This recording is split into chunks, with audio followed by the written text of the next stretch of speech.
네, 수업 시작해볼까요? 네, 안녕하세요. 안전노사입니다. 오늘 인사노무관리 주말반 시작했고요.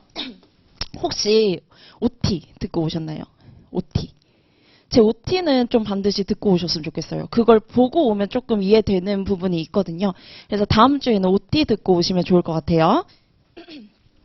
오늘 자료 보도록 하겠습니다. 밑줄 자료부터 볼게요. 밑줄 자료는 예습하시라고 제가 이제 가지고 온 거예요. 그러니까 여러분들이 형광펜 작업하시잖아요.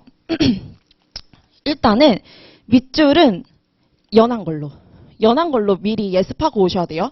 그럼 1회독 한 거죠. 2회독 할 때는 제가 키워드를 수업 시간에 설명을 드립니다. 그러면 이렇게 진한 색으로 보이죠?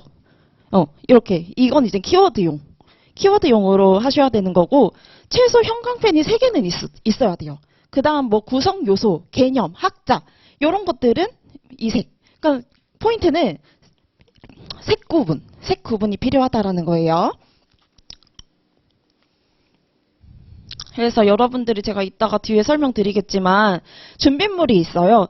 일단 여러분들이 필기할 노트 일단 가져오셔야 되는 거고 제가 형광펜도 최소로 3개 했는데 여러분들이 더 필요하다 하면 당연히 추가해가지고 구분하시면 돼요. 형광펜을 이쁘라고 보는 게 아니라 구분하려고 형광펜이 있는 거예요. 구분하려고.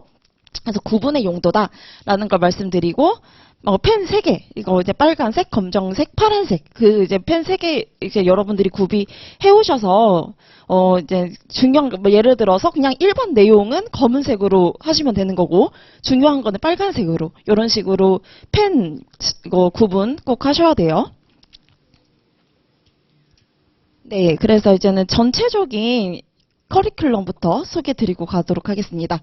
먼저 우리가 최종 목표가 GS 2, 3기를 묶을게요. 모의고사를 써야 돼요. 여러분들이 2, 3기에. 문제를 보고 답안지를 써야 된다. 결국은 채점 기준이 답안지입니다. 답안지.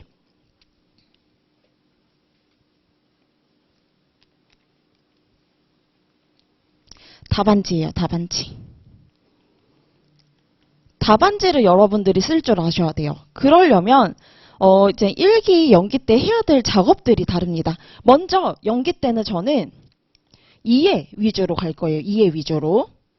가야 되는 이유가 여기 출제 경향에 나와 있습니다. 보시면 사례 문제가 나오고요. 특히 응용력이 필요해요. 응용력을 여러분들이 키우셔야 됩니다. 예를 들어서 재작년에 직장 내 괴롭힘이 나왔거든요.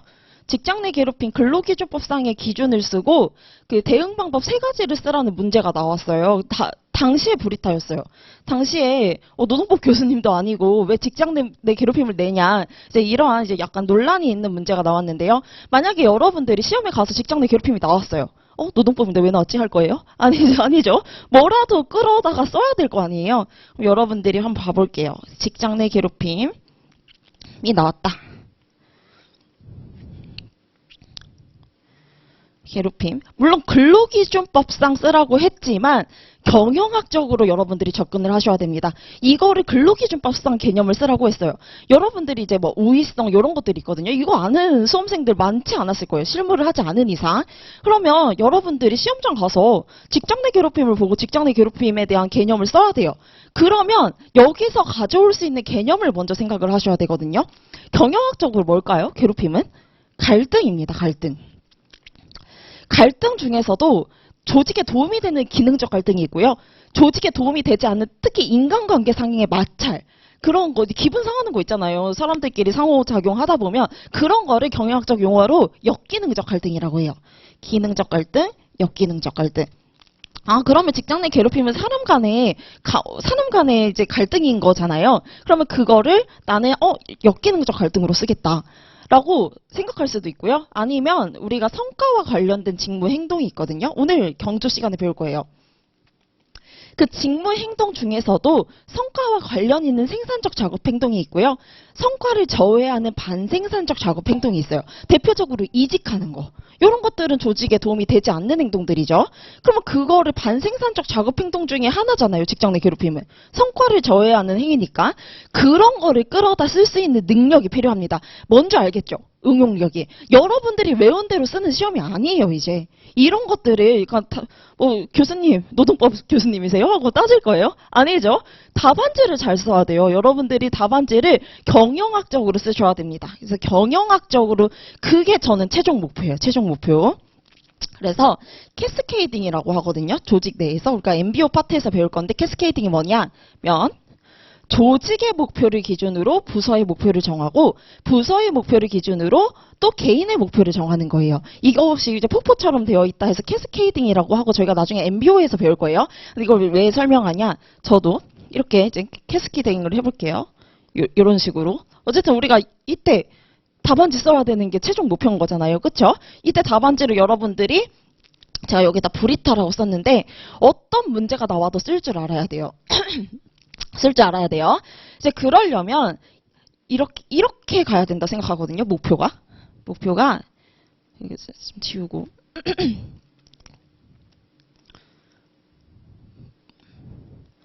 목표가 이렇게 가야 된다 생각합니다. 일단 2, 3기 때는 당연히 글 쓰는 연습을 할 거고요. 1기 때는 이제 심화 이론이라고 했는데 깊고 넓게 볼 거예요. 깊고 넓게. 우리 연기 때 어떻게 할 거냐? 좁게 볼 거예요. 좁고 자세하게. 목표가 달라요. 결국은 여러분들이 아까 직장 내 괴롭힘을 설명드렸는데 그거를 갈등으로 그게 끌어다가 써야 되잖아요. 그게 능력이에요. 어떻게 보면. 그게 뭐 능력이잖아요. 그렇죠? 그러한 능력을 어디서 배양할 수 있냐? 저는 연기가 정말 중요하다고 생각해요. 결국은 이해할 때는 연기거든요. 여러분들 솔직히 암기는 1기 때 가서 해도 저는 늦지 않다라고 생각해요. 연기 때 저 그래서 좀 지금 자료 보시면 좀 많아요. 자료가 많은데 일부러 많이 가져왔어요. 그 이유가 이제 여러분들이 응용할 줄 알라. 그래서 제가 이거 기본서도 그냥 여러분들이 함정이 있는 게 모든 책을 A부터 Z까지 순서대로 읽는 거는 공부 아니거든요. 그 공부할 때 그게 중요한 게 아니에요. 책을 입체적으로 읽어야 된다는 말 들어봤죠? 책을 입체적으로 읽어야 된다. 그게 뭐냐? 중요한 것부터 우선적으로 읽으라는 거예요. 발췌독이라고 하죠. 저도 이제 교수님 책 여러 권 있는데요. 이거 1번부터 안 읽어요. 목차 1번부터. 중요한 것부터 발췌해가지고 그 다음으로 가는 거거든요. 뭐든, 그러니까 조직에서도 왜 괜히 캐스케이딩이 있겠어요. 중요한 목표 먼저 세워놓고 그 다음 세부적인 목표를 달성을 해야 된다라는 거잖아요. 우리 시험도 마찬가지입니다. 저는 연기 때 다 보지 않을 거예요. 중요한 거 위주로 세세하고 자세하게 볼 겁니다. 이게 분명히 저는 1기 때 빛을 발한다라고 생각해요. 여러분들이 저도 그래. 저도 그 이제 수험 공부할 때 연기 때 기본서를 하고 1기 때는 수험조를 했거든요. 근데 이게 뭐지? 내가 이런 걸 배웠나? 이런 생각이 드는 거예요. 아니 연기 때 완전 뭐 ABCD 이런 거 하다가 수험조를 보니까 너무 양이 방대하고 이 주제로 어떻게 연관하지? 이제 이러한 나름의 고충이 있었거든요. 그래서 저도 이제 고충을 알아요. 그래서 이런 것들을 조금 덜 겪게 해드려야 되잖아요, 제가. 그래서 저는 연기 때 어렵습니다. 제 수업은 조금 어려울 수 있어요. 대신 좀 힘들고 어렵지만 1기 때 편하다. 1기 때 이제 여러분들이 조금 편하게 암기하게끔 제가 연기 때 도와드리는 역할이라고 생각을 하거든요. 이제 유튜브 혹시 보신지 모르겠지만 바이오 데이터. 그게 박경규 교수님 책이 있는 내용이었어요. 바이오 데이터. 개념과 절차는 어느 수험서에나 다 있었어요. 저도 다 실었고. 근데 포인트 뭐냐? 조직의 적용 방안 이런 것까지 다 담을 수 없어요. 수험서에. 근데 그게 어디 나왔냐? 박경규 교수님 책에 나와요. 프로파일 기법이다. 이거를 여러분들이 두세 줄 정리해서 나중에 1기 때 가서 포스트잇으로 이렇게 붙이는 게 단권하거든요. 단권화 이게 거창한 게 아니에요. 단권화의 목적. 저는 항상 목적과 취지부터 시작하는데 단권화 목적이 뭘까요? 단권화 왜 하는 걸까요? 전날 이래도 가려고 제가 여러 가지 프린트도 드리고 박경규 교수님 책에 있는 내용도 있고 수험조에 있는 내용도 있고 이거를 한데 모으는 거예요. 단권화가. 그러면 결국은 별거 아니에요. 우리가 지금 연기 때 박경규 교수님 책으로 하잖아요. 인사관리 기준으로.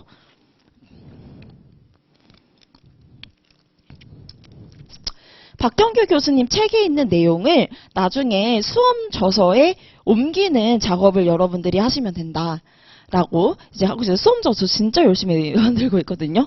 명절에 금요일에 정확히 이제 책 교재를 시작했는데 3일 동안 집을 안 나갔어요. 진짜예요. 3일 동안 집을 안 나가고 있다가 3일째 되는 날 제가 처음으로 밖을 나갔거든요. 요새 배달의 민족 이런 거 너무 잘 되어 있어가지고 제가 인증할 수 있어요. 그 3개 내내 이제 배달 먹으면서 집에서 작업만 했거든요. 그래서 여러분들 진짜 저 믿으셔도 돼요. 저를 믿고 따라오셔도 된다. 그래서 포인트는 수험 저서에서의 제 목적은 그렇다고 막 양이 많으면 안 되잖아요. 최대한 제가 정리해서 모으고 있거든요.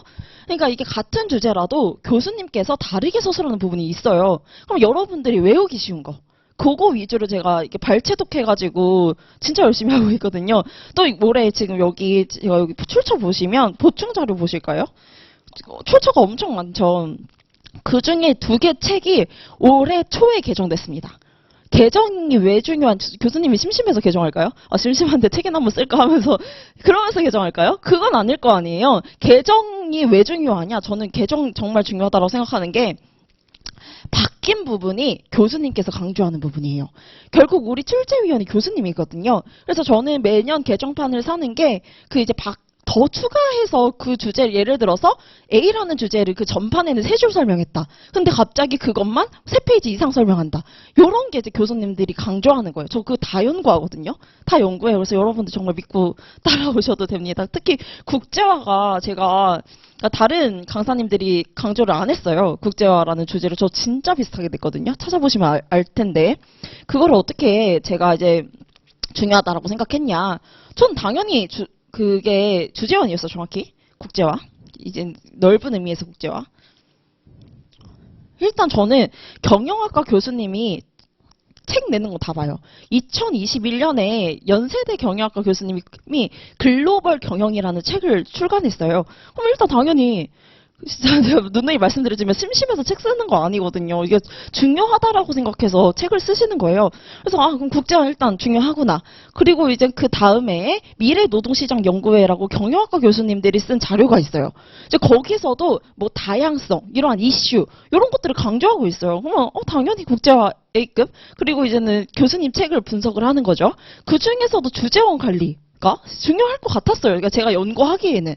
근데 이제 정말 나와서 나름의 이거는 내가 연구하는 방법이 맞다. 이 약간의 성과, 약간 선물 같은 문제였거든요. 저한테는. 그래서 저 진짜 열심히 하거든요. 열심히 하니까 여러분들도 저는 저를 120% 믿어요. 그러니까 여러분들도 왜냐면 연구를 하니까 연구를 그냥 막 믿진 않을 거 아니에요. 연구를 진짜 열심히 해요. 열심히 하니까 여러분들도 저만큼 하는 거 아니면 제가 하는 대로 하세요. 하는 대로 하면 정말 합격하거든요. 합격해요. 그러니까 하라는 대로.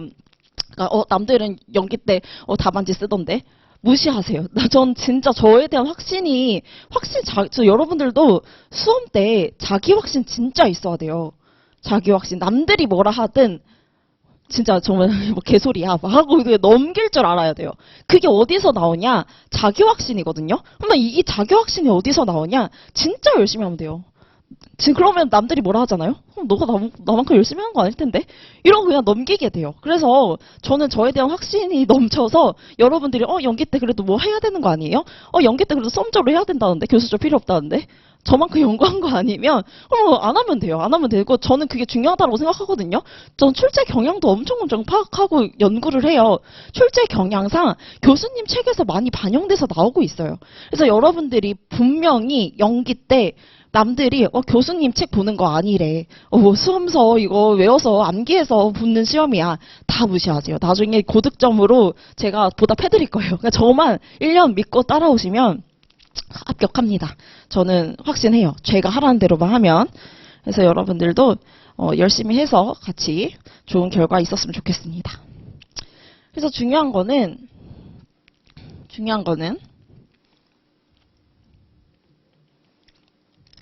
연기 때는 완벽한 이해다. 세세하게 볼 거예요. 세세하게. 그래서 인사관리 여러 가지 이론, 제도 이거를 세세하게 교수님께서 설명을 하고 계세요. 근데 단점이 빠지는 게 많다라는 거예요. 빠지는 게 많다. 그럼 그 빠지는 거 어떻게 해요? 이 보충 프린트. 보충 프린트도 지금 제가 못 드린 자료가 있거든요.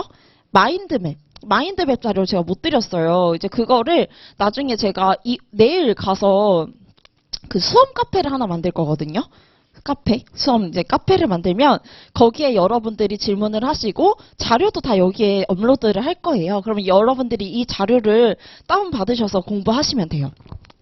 그래서 지금은 총 이렇게 이제 2개 자료가 나왔는데 다음 주부터는 마인드맵이랑 테스트까지 저희가 볼 계획입니다. 그래서 보시면 제 이 얘기를 왜 했냐, 이 보충 자료가 지금 양면으로 인쇄되어 있는데 제가 올리잖아요. 올리면 지금 일부러 이렇게 박스로 해놓은 거예요. 보충 자료 있죠. 2번이라고 써 있는 거. 일부러 제가 여기 페이지 수도 적어놨어요. 박경규 교수님 책에 있는 페이지 수고요. 옆에 내용은 박경규 교수님 책에 없는 내용이에요. 일부러 박스로 왜 했을까요? 단거나 하시라고. 이거 잘라서 붙이세요. 잘라서 붙이면 나중에 복습할 때 이거 보고 안 해도 되는 거잖아요. 붙이면 한 번에 볼 수 있거든요. 그래서 여러분들이 그렇게 하시라고 저의 나름의 세심한 배려였습니다. 이런 식으로 해가지고 요새 그 테이프 있잖아요. 매직 테이프? 그걸로 해서 붙이세요. 붙이시면 매직 테이프로 붙이면 훨씬 더 보기 좋거든요. 투명 테이프보다. 그래서 그걸로 붙이면서 여러분들이 회독을 결국 늘려야 돼요. 여러분들이 지금 교수적 의미가 있으려면 최소 5회독은 하셔야 되거든요. OT 때 10회독이라고 했는데 생각해보니까 여러분들 다른 과목도 공부하는데 10회독은 약간 이제 좀 욕심인 것 같고 최소 5회독. 최소 5회독을 그러면 어떻게 하냐라고 하면 일단 예습하셔야 돼요. 그래서 제가 지금 밑줄 자료 드렸거든요. 그걸로 예습하세요. 밑줄 자료를. 연한 형광펜으로 그거를 이제 밑줄 치면서 미리 가볍게 읽어오시는 거예요. 밑줄 자료. 밑줄 자료도 어떻게 보면 입체화 작업의 1단계가 되는 거죠. 중요한 거 밑줄 쳐드리니까. 그럼 2단계. 제가 키워드를 알려드려요. 수업 시간에. 그럼 키워드 알려드리면서 여러 가지 설명도 드릴 거예요. 그러면 그 수업을 바탕으로 일단 지금 보시면 예습 때 1회독 하셨죠, 이미.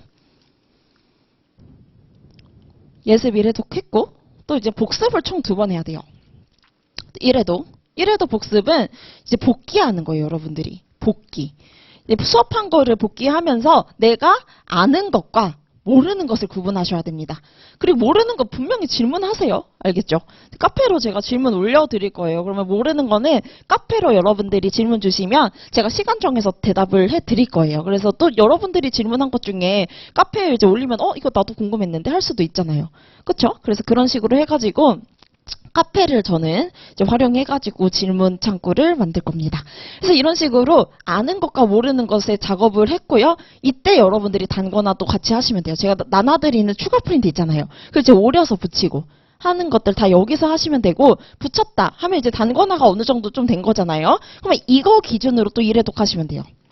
여기서도 중요한 게 현출입니다. 현출. 내가 암기했나 안 했나 확인하는 작업이 반드시 필요해요. 여러분들 공부는 힘들어요. 힘든 이유가 현출이 안 돼서 그런 거거든요. 난 분명히 이거를 인풋을 했다라고 생각했는데 아웃풋을 하려니까 잘 안 나와서 답답하고 힘든 거예요. 근데 그걸 견디셔야 돼요. 그걸 견디는 게 전 수업이라고 생각하거든요. 그래서 그거를 견디고 이제 나중에 이제 끝나잖아요. 연기가 끝나면 총 3회독 했죠. 이때 이제 2회독. 그래서 총 5회독.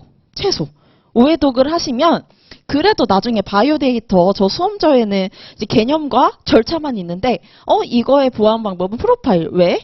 이제 데이터 이런 것들이 중요하다. 객관적인 데이터 이런 것까지 다 떠오르는 거예요. 책이 없어도. 알겠죠? 그게 제 목적이에요. 그러면 그렇게 공부하려면 단순히 박경규 교수님 책을 구성요소 이거 하고 넘기면 되겠어요? 아니에요. 저 진짜 많이 알려드릴 거예요. 그래서 버거울 수 있다. 힘들다. 양이 많다. 이제 미리 알려드리고, 근데 이렇게 하셔야 돼요. 이렇게 일단 연기 때 힘들게 하셔야 나중에 편하거든요. 그러니까 이렇게 연기 때 제가 일부러 관련 개념도 더 설명드리고, 몰라도 설명드리거든요. 일단 필기 하시라고. 왜냐면 여러분 나중에 다 배우고 1회독 하실 거잖아요. 그때, 이때 이래서 강사님께서 이거를 같이 설명드렸구나. 이제 이런 것들을 알면 좋거든요. 물론 처음 쓸 때 몰라요. 이걸 왜 쓰지? 이게 뭐지? 하는데, 나중에 1회독 하면 다 이해가 되거든요. 그래서 오늘부터 저는 조금 뒷파트에 있는 개념을 같이 알려드릴 거예요. 어려울 수 있어요. 그래서 어려울 수 있는데, 저는 공부는 항상 어렵게 해야 된다 생각합니다. 그래서 저는 어려울 수 있는데, 조금 이게 힘들더라도 믿고 따라오시면 나중에 이제 회독할 때 정말 편하실 거예요. 나중에 회독할 때 응용하려면 어렵거든요. 근데 미리 이렇게 알아가면서 하면 좋잖아요. 그래서 그런 식으로 저의 수업은 진행될 예정입니다. 그래서 먼저 준비물 기본서 박경규 교수님 책 가지고 오셔야 되고, 노트 필기용 여러분들 가져오셔야 되는 거고요. 형광펜도 가져오셔야 되고, 펜 당연히 가져오셔야 되죠. 예습은 밑줄 자료로 하시고, 줄을 연한 형광펜으로 치고 오시고요. 복습은 여러분들 아까 설명드렸죠. 특히 제가 복습을 제대로 했는지 여부를 복습 테스트로 볼 거예요. 여러분들 영어 이제 하실 때 뭐부터 하세요? 영어로 된 예를 들어 영어 논술을 준비한다. 영어 논술을 준비한다. 바로 영어로 막 써요? 아니잖아요. 그렇죠? 단어를 암기하죠. 단어를 암기해서 그거를 문장으로 현출할 수 있는 거를 배우고 그 다음에 이제 영어로 문단을 현출하는 거죠. 그렇죠? 이게 되어야 이걸 할 수 있다라는 거예요.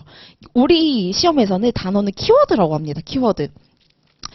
그래서 제가 연기 때는 철저히 기초라고 하는 게 키워드를 암기하고 구성 요건을 암기하고 이거를 연기에 철저히 해놓잖아요. 그러면 나중에 일기 가서 쉬워요. 연기 때 다 하려 하지 마세요. 연기 때 뭐 조직이 뭐 이런 것까지 다 하려고 하면 사실 일기 때 가서 좀 남는 게 없거든요. 그래서 연기 때는 예를 들어서 목차가 한 뭐 6개가 있다. 라고 하면 이 중에 가장 기본이 되는 게 개념이거든요. 개념, 학자, 뭐 이런 거, 이론의 의의, 뭐 평가, 이런 거, 시사점. 이 정도가 이제 기본 목차예요. 기본 목차는 제가 여기 써놨거든요. 학자, 개념, 의의, 장단점, 특징, 시사점 1개. 이게 기본이에요. 이 기본 목차를 먼저 외우시고 저희 수업 저서에서는 더 많은 한 10개 될 수 있어요. 목차가. 그래서 과장돼서 설명드리면.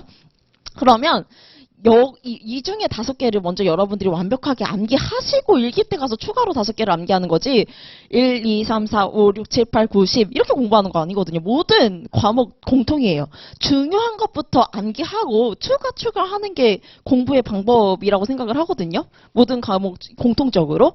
그래서 저는 먼저 이제 중요한 것부터 제가 이해를 강조한다라 그래서 암기를 하면 안 된다 이렇게 오해하실 수도 있을 것 같은데 당연히 안 되죠. 암기하셔야죠. 그쵸? 암기하라고 하니까 제가 현출 연습하라고 하는 거잖아요. 그래서 이제 암기도 당연히 이런 것들을 하셔야 되고 이런 것들로 여러분들이 제대로 외웠나 점검을 하셔야 돼요.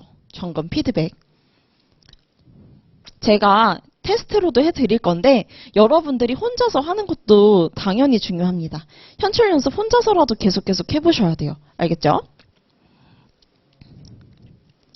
그래서 이제 제 연기 목표는 이렇고요. 그래서 이제 다 차이가 있어요. 그래서 주말반은 교수님 책으로 진행이 되기 때문에 교수님의 이제 체계로 좀 더 세세하게 볼 수 있으나 빠지는 게 있다. 그리고 나중에 수험적으로 가는 그 목차가 조금 다를 수가 있어요. 그래도 이해를 할 수 있어요. 우리는 이해를 할 수 있게끔 공부를 할 거니까, 연기 때. 근데 이제 만약에 내가 너무 시간이 없다. 난 이게 둘 다 볼 시간이 없고, 나는 끝까지 흐름이 똑같은 게 좋다. 공부하는 게 좋다. 그러면 수험적으로 하면 되죠. 평일반에. 그러니까 각자의 전략에 맞게 취사 선택하면 되지, 이렇게 하면 붙고, 이렇게 하면 떨어지고, 이런 시험 아니거든요. 본인의 전략에 맞게끔 설정하면 되는 거예요. 그래서 저 같은 경우에는 평일반을 실강으로 들으시면 주말반은 무료로 제공이 되는 이유도 그거거든요. 이거 혹시나 불안하시는 것 같아요. 내가 평일반 못 들으면 박경규 교수님의 그 세세한 내용 못 보면 어떡하지? 이런 이제 그런 고민이 있는 것 같아서 이제 제가 평일반을 만약에 실강으로 듣는다 하면 주말반을 무료로 수강할 수 있게끔 해놨고 또 반대로 주말반 듣는데 내가 예습 차원에서 그 이제 수험저를 한번 보고 싶다 하면 무료로 들으시면 되는데 제가 좀 이게 걱정을 하는 게 각 잡고 듣지 마세요. 각 잡고 들으면 너무 많거든요. 방대해지거든요. 여러분들 이동 시간에 들으세요. 이동 시간. 이동 시간 진짜 중요하거든요. 제가 연기는 학교 다니면서 노무사 이거 수험 공부를 했는데 이동 시간에 암기한 게 오히려 더 잘 떠올라요. 오히려. 그래서 이동 시간에 잠자기 전에 들으시던데 이런 식으로 하시면 조금 더 효율적이거든요. 그러니까 여러분들은 주말반 지금 들으러 온 거잖아요. 근데 평일반 인강으로 듣느라 주말반을 놓치면 안 되거든요. 그러니까 목적과 수단이 전치되면 안 돼요. 그러니까 먼저 첫 번째 목표는 주말반. 네, 박경규 교수님의 책에 있는 논리와 세세한 내용을 난 다 정리하겠다가 목표예요. 거기에 플러스 나는 그래도 수험자 한번 봐보고 싶다. 이런 부수적인 목표로 가셔야지 나 둘 다 못해요.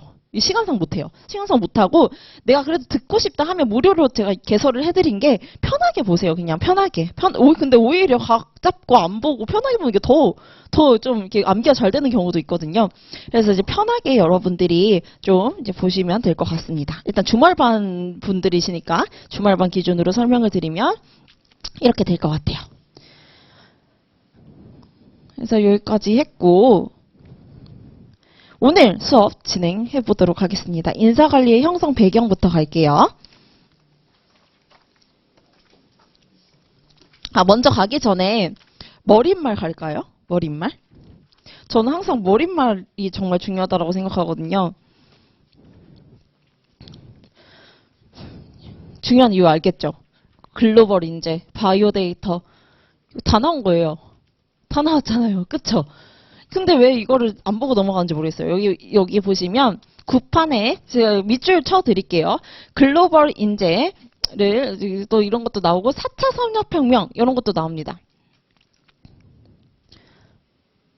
그래서 삭제했다라고 하셨는데 이게 저는 중요하다고 생각했어요. 그때는 2021년에 연세대 경영학과 교수님께서 책을 내셨기 때문에 그리고 중요한 거는 제가 4차 산업혁명 요것도 그래서 A급으로 밀고 있었던 주제예요. 4차 산업혁명. 요것도 중요합니다.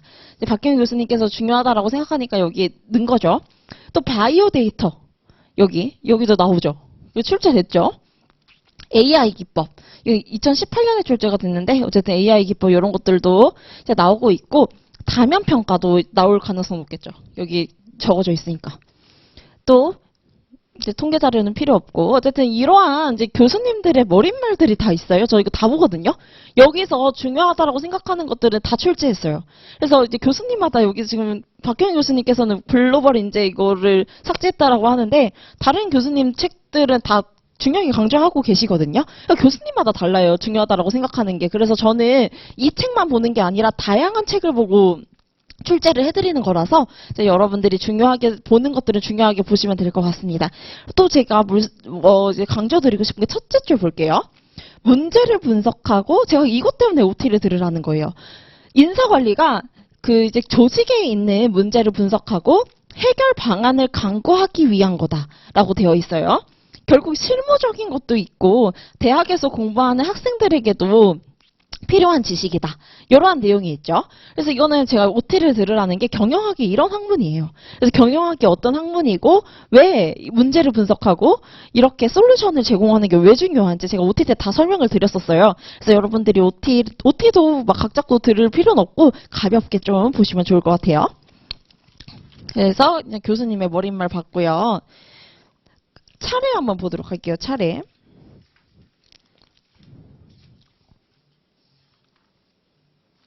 차례를 다 보지는 않을 것 같고 오늘 나갈 것만 먼저 볼게요. 먼저 이제 인사관리의 이론적 기초라고 이제 나오고 있습니다. 인사관리가 뭐냐라고 하면 인사관리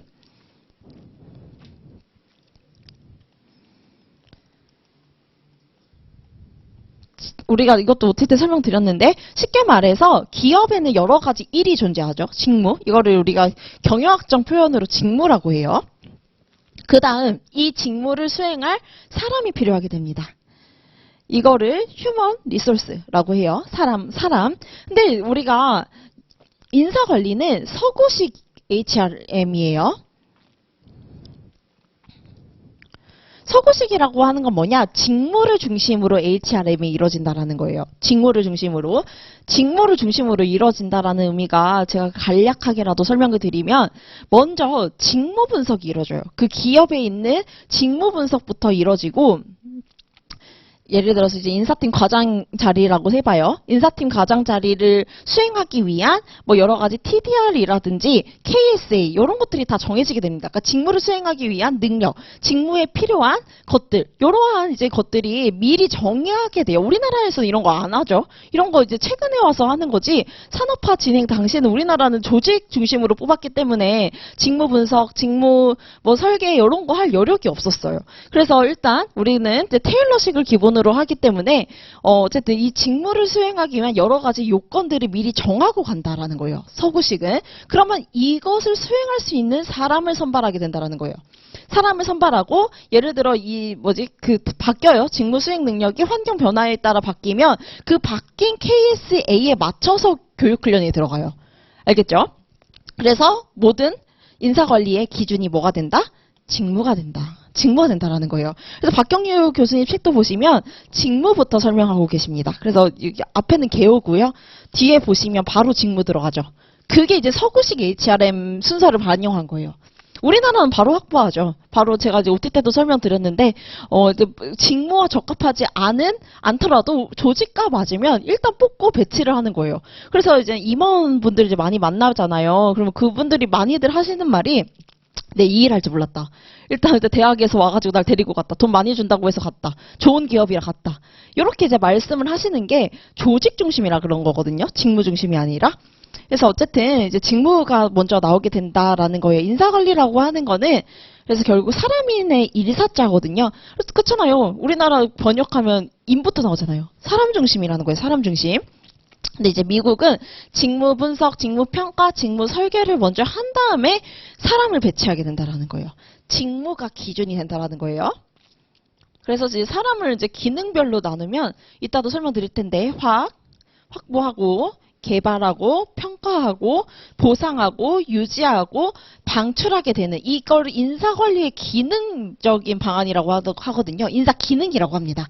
그래서 인사기능 할 때 제가 학교평 보유방 할 텐데 이게 이제 이걸 뜻하는 거고 제가 뒤에서 더 자세하게 설명드릴 거예요. 그래서 그냥 여기서는 인사관리는 직무와 사람에 대해서 다루는 학문이구나.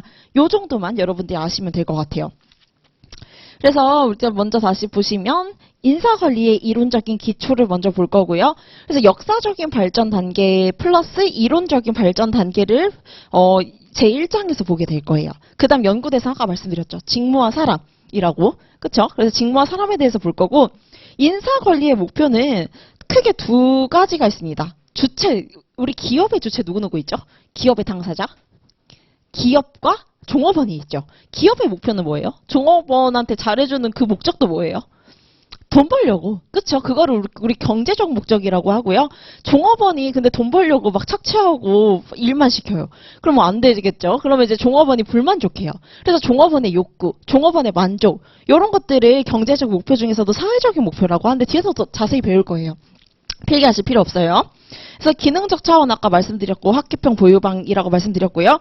관리적 차원도 제가 OT 때 자세히 설명드렸습니다. 플랜도 C예요. 플랜도 C. 그래서 이제 그것도 OT를 조금 보시면 이해가 쉬울 것 같아요. 제가 여기서 다 설명드리기엔 너무 길어가지고 또 뒤에서도 설명드리긴 할 건데 OT를 좀 들으면 조금 더 효과적으로 들을 수 있을 것 같아요. 그래서 먼저 갈게요. 3페이지 가도록 하겠습니다. 인사관리의 형성 배경 갈게요. 먼저 첫 번째 줄에 자원의 동그라미 할게요. 자원. 기업에서의 자원이 뭐가 있냐라고 하면 보충 프린트 한번 보시면 보충 프린트. 페이지 수 3페이지라고 써놨죠, 제가. 3M이 있어요. 이거를 조직에 존재하는 자원을 이제 3M이라고 설명을 하고 있는데요. 인적 자원, 재무적 자원, 이제 물적 자원 이렇게 이제 세 가지로 나눌 수가 있겠습니다. 당연히 일단 우리가 기업을 운영하려면 돈이 있어야겠죠. 재무 자원이 있어야 되는 거고요. 그다음 이제 시설. 이 시설이 있어야겠죠. 그거를 이제 물적 자원이라고 하고요. 그것을 일을 수행하는 사람도 뽑아야 돼요. 그거를 인적 자원이라고 합니다. 근데 인적 자원에 두 가지 쓸게요. 사람이 가진 KSA가 있을 수 있고요. 첫 번째, 사람이 가진 KSA를 인적 자본이라고 합니다. 인적 자본이라고 하고요. 두 번째로는 이 인적 자본 쉽게 말해서 사람이에요. 사람. 이 사람들이 모이면 이 관계 속에서 창출하는 여러 가지 자본들도 있을 수 있어요. 대표적으로 신뢰, 이런 것들, 협동, 이런 것들은 2명 이상의 사람이 모여야 창출할 수 있는 것들이거든요. 요거를 사회적 자본이라고 합니다. 다 합쳐서 그냥 인적 자본인 거예요. 그러니까 인적 자본, 사회적 자본, 여기 사람에 포함되는 내용인 거죠. 맨. 중요한 게 사회적 자본도 중요하다라는 거예요. 특히 변화하는 환경에서. 그래서 사실 직무중심 인사관리에서 중요한 게 인적 자본이거든요. 왜요? 1인 1직무이기 때문에. 직무 분석을 최대한 쪼개가지고 그 하나의 직무를 수행할 수 있는 담당자 한 명을 찾는 거거든요. 그래서 1인 1직무일 때는 사람 한 명을 직무와 맞추는 게 중요했어요. 이게 중요했어요. 그러나 이제 사람이 여러 명이 모여서 협동을 창출하는 게 중요하다라는 거는 환경 변화와 관련이 있습니다. 이제는 인적 자본이 가진 KSA만으로 변화하는 환경에 대응하는 능력이 떨어질 수 있다는 거예요. 그래서 여러 명의 사람들이 모여서 혁신, 아이디어, 이런 것들을 창출을 해야 환경 변화에 대응을 하고 이제 기업이 생존할 수 있다라는 논리거든요. 그래서 이제 최근에는 사회적 자본이 좀 더 중요하다라고 이것도 나중에 더 자세히 설명드릴 거예요. 먼저 여러분들 여기서 개념만 체크하고 가시면 돼요. 기업의 자원은 뭐가 있다라고요? 3M. 3M은 뭐라고요? 인적 자원, 재무적 자원, 물적 자원 이 세 가지가 있는데 인적 자원에서는 여러 사람들이 모여서 형성하는 사회적 자본이 있을 수 있다. 여기까지 정리하고 가시면 될 것 같아요. 다시 돌아와서 3페이지 보시면 그래서 결국은 기업에는 이제 여러 가지 자원이 있다라고 되어 있는데 두 번째 문단 마지막 줄 볼게요. 과거에는 기업 활동이 재무적 자원과 물적 자원이 초점이었다. 왜요? 과거에는 여기서 과거는 18세기 이제 산업화 초기를 이거 의미하는 거거든요. 이때는 뭐가 중요했을까요? 제조업 공장 중심이었죠. 제조업 공장 중심이었기 때문에 물적 자원이 중심이 되었다라는 거예요. 물적 자원이 중심이 돼서 설비 투자가 중요했다라는 거예요. 이따가도 설명을 드릴 텐데 18세기 산업화 초기 한번 여러분들 생각해 보시면 당연히 현대 사회랑 다르겠죠. 이걸 생각하면서 여러분들이 보시면 좀 좋아요. 18세기 산업화 초기 어떤 중심이라고요? 제조업, 공장, 대규모 대량 생산했던 그 시기 있잖아요. 그 기억 아시겠죠? 이거는 사회 시간에 배우시는 부분이니까 18세기 산업화 초기에는 이제는 제조업 이런 것들 위주로 대량 생산이 이루어졌던 시기라는 거예요. 특히 대규모 인력으로. 이게 이제는 노동자들이 되는 거겠죠. 이제 노동자들이 이제 제조업에서 계속 단순 반복 직무를 하던 그 시기였던 거예요. 그럼 그 시기에는 사람에게 잘해줘야겠다라는 인식이 있겠어요? 아니죠. 단순히 노무비로 받겠죠. 특히 제조업이라는 제품 생산을 하기 위해 가장 절약할 수 있는 비용이 뭐예요? 노무비잖아요, 노무비. 그래서 어떻게든 착취하려고 했던 게 18세기였더라는 거예요. 그럼 당연히 이때는 인적 자원이 중요한 시기가 아니었겠죠. 그러면 이때가 중요한 자원이 뭐냐? 물적 자원이 더 중요했다라는 거예요. 왜요? 제품을 만드니까. 제품을 만들기 위한 수단이니까, 사람은. 그래서 이제 비용으로 인식했더라는 측면이 있었지만 볼게요. 산업화가 진행됨에 따라서 시장에서 경쟁 동력을 할게요. 경쟁이 치열해지고 이제는 그냥 제품을 만들어서 파는 시대가 아니라 소비자가 원하는 니즈를 파악해서 그 니즈에 맞는 제품을 팔아야 된다는 거예요. 경쟁이 치열해졌기 때문에 치열해졌고 이러한 경쟁은 점차 가속화되고 있는 실정이다. 그럼 당연히 경쟁 상황에 일단 동그라미 할게요. 경쟁 상황. 이게 포인트입니다.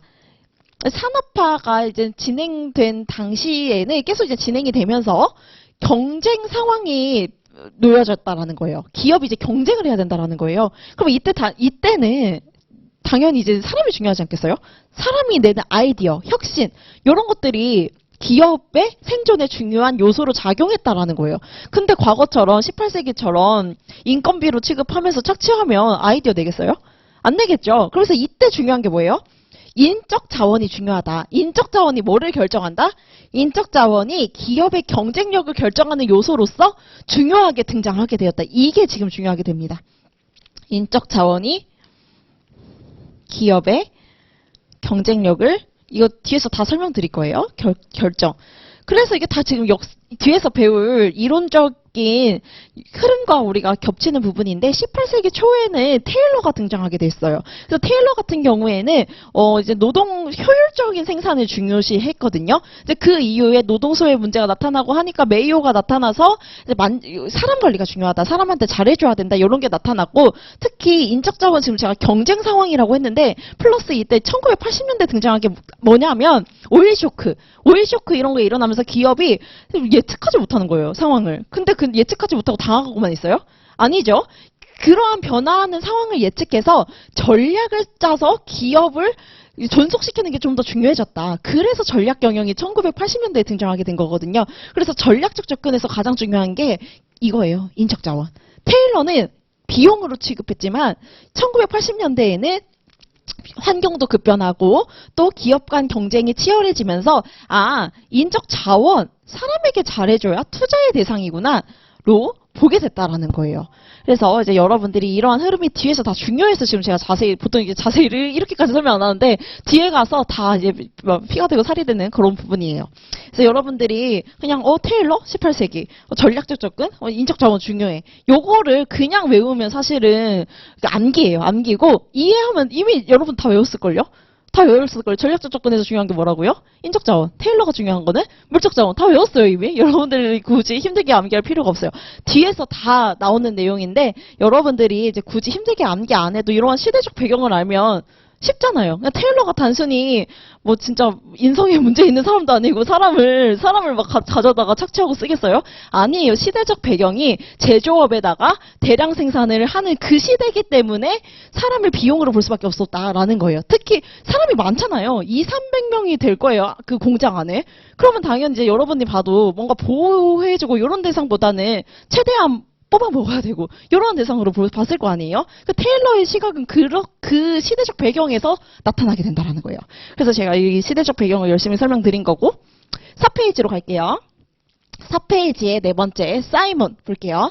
사이먼은 기업의 경영활동은 의사결정의 연속이며 경영활동의 효율성은 의사결정의 네 번째 줄 중간에 있습니다. 제가 다음에는 이거를 이게 좀 볼 수 있게끔 가져올게요. 오늘은 제가 위치를 찍어드릴 테니까 같이 보면 될 것 같아요. 네 번째 줄, 사이먼은 기업의 경영활동은 의사결정의 연속이고, 이거 제가 다 OT 때 설명드렸어요. 우리 경영학은 누구를 위한 학문이라고요? 최고 경영자의 의사결정을 돕는 학문이라고 했잖아요. 최고 경영자는 의사결정을 하는 역할이 있습니다. 여러분들도 나중에 개업을 하시면 경력자를 좀 돈 주고 뽑을지 아니면 신입을 조금 싼 값에 뽑아서 교육훈련을 시킬지 이런 의사결정을 하게 돼요. 그래서 그러한 이제 의사결정의 연속이 된다라는 거고요. 경영활동의 효율성은 의사결정의 질에 달려있다. 그러니까 메이크 전략이냐 바이 전략이냐 이런 것들을 환경에 맞게끔 잘 선택을 해야 조직이 살아남을 수 있다. 이러한 논리입니다. 이러한 의사결정의 주체가 바로 인적 자원이다. 인적 자원 동그라미, 그죠? 기계가 해주는 거 아니죠? 인적 자원이 해준다라는 거죠. 근데 이제 최근에는 기계가 해줄 수 있죠. AI 도입되면서. 근데 어쨌든 이런 것도 다 이제 사람이 결국은 하게 된다. 사람이 의사결정의 주체자로서 중요하게 된다라고 이제 되어 있는 거예요. 그래서 결국은 아까도 말씀드렸듯이 3M 중에서 결국은 사람이 가장 중요하다라고 되어 있는데 다시 우리 보충 프린트 1페이지 오시면요. 왜 중요한지 나와 있습니다. 그 이유가 설명이 되어 있어요. 마지막 부분 보시면 사람들은 인적 자원을 흔히 숨은 가치, 여기에 이거 키워드예요. 숨은 가치에 동그라미 할게요. 왜요? 재무제표 표시 안 되는데 중요하잖아요. 눈에 보이지 않는 가치를 창출할 수 있는 자원으로서 인적 자원이 중요하다라고 이제 페퍼만 여러분들이 암기하시면 될 것 같아요. 페퍼가 주장을 하게 됩니다. 숨은 가치로서 중요하게 하게 된다. 왜 그러면 인적 자원이 물적 자원과 다르게 차별적 속성을 가지는 게 뭘까? 첫 번째, 성과의 수행자의 밑줄 칠게요. 성과를 수행하는 사람이고요. 두 번째, 인격이 미주식이요. 인격, 욕구, 이런 것들. 그래서 아까 말씀드렸듯이 근로자의 욕구, 근로자의 만족, 이런 것들도 파악을 해야 된다는 거예요. 기업 차원에서는. 세 번째, 아까 사이먼, 여기다 사이먼 쓰면 되겠죠? 의사결정자. 의사결정자고, 네 번째, 외부 집단과 관계를 맺는다. 그러니까 사회적인 네트워크를 형성할 수 있다는 거거든요. 인터페이스의 미주식이요. 제가 미추친 것만 암기해서 현출하면 돼요. 그래서 여기서 여러분들이 암기하셔야 될 거. 인적 자원이 물적 자원과 다른 속성은 이 네 가지로 기억하시면 돼요. 첫 번째, 성과의 수행자. 두 번째, 욕구를 가진 인격체다. 세 번째는 의사결정자라고 아까 사이먼이 얘기했고요. 박경규 교수님 책에서는. 마지막에는 외부 집단과 연계, 네트워크를 형성할 수 있다. 인터페이스. 요거 이렇게 외워서 여러분들이 나중에 자기 전에 한번 떠올려 보는 거예요. 내가 현출할 수 있나. 근데 만약 인터페이스가 안 떠올라요. 그럼 자기 전에 한번 보는 거죠. 그러면 이제 또 기억이 나겠죠? 이제 이런 식으로 여러분들이 보시면 돼요. 그래서 이제는 우리가 결국은 과거 테일러 시대에서는 인건비라는 비용 요소로 보게 됐지만 이제는 3M 중에 가장 중요한 요소로서 중요하게 된다. 왜요? 물적 자원과 다른 네 가지 특성 때문에 라는 거예요. 그 다음 경영학과 인사관리, 이것도 제가 다 설명드렸어요. OTD에. 근데 다시 설명드리면 경영학은 누구를 위한 학문이라고 했죠? 기업. 그 얘기예요. 여기 보시면 5페이지에 나와 있습니다. 경제학은 모든 경제의 주체를 다루게 된다라는 건데 그 중에서도 경영학은 기업에, 그래서 사실 경제학과 많이 겹치는 부분도 있어요. 제가 그 논술로 대학을 갔는데 지금 일단은 저 때만 해도 수시가 있었거든요. 수시 전형이.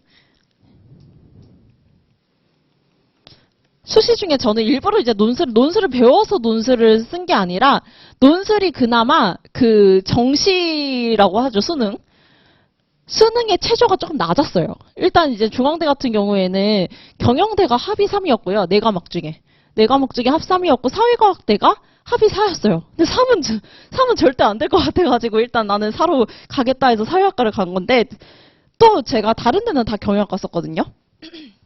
이제 그때 이제 하나가 숙명여대였어요. 숙명여대는 경영학과를 썼습니다. 이건 될 것 같아서 썼는데 둘 다 됐어요. 논술을 배운 적이 없거든요. 배운 적이 없는데 어쨌든 전 쓸 줄 아니까 그 기출을 보면 돼요. 기출. 제가 어떻게 공부했냐면 지금도 그런지 모르겠어요.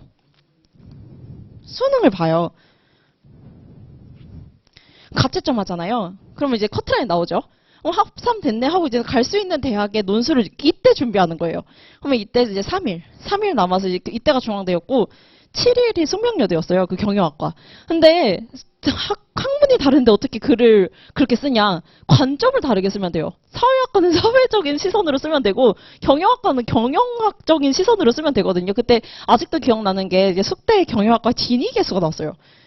이제 경제학이 나온 거죠. 진익에서 나왔는데 이거 다 제가 또 선택 과목을 경제를 했거든요. 또 운도 좋았어요. 그래서 막 아는 거 막 다 쓰고 나오고 또 여기는 사회는 제가 사회문화 해가지고 사회문화 개념이 다 나온 거예요. 그러니까 아는 거를 최대한 잘 쓰면 되는데 제가 이걸 어떻게 공부했냐? 이 3일 동안 기출 10개년 있잖아요. 그걸 다 뽑아서 혼자 다 공부했어요. 모범 답안 해가지고. 그러면 기출 경향이 보이고요. 이때부터 이제 조금 안 거죠. 이 기출 경향이 보이고 그 답안에 그 학문이 추구하는 관점이 보여요. 10개년을 분석하면. 관점 보이고, 그 다음 이제 답안지 작성 방법.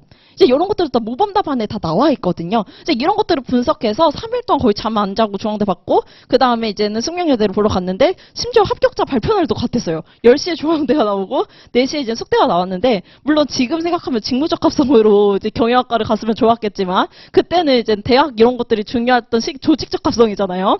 그래서, 그냥 뭐 가야겠다. 남녀공학이고, 중앙대 가면 좋겠다 하고 이제 중앙대를 가게 되는 그런 건데, 어쨌든 논술은 포인트는 이거예요. 다 출제 경향. 이거 다 똑같아요. 이거 진위계수 누가 냈겠어요. 숙명여대 경영학과 교수님이 내셨겠죠. 진위계수 중요하다고 생각을 하니까. 그래서 하고 싶은 말은 출제 경향을 파악해야 된다. 그래서 기출문제가 사실 중요해요.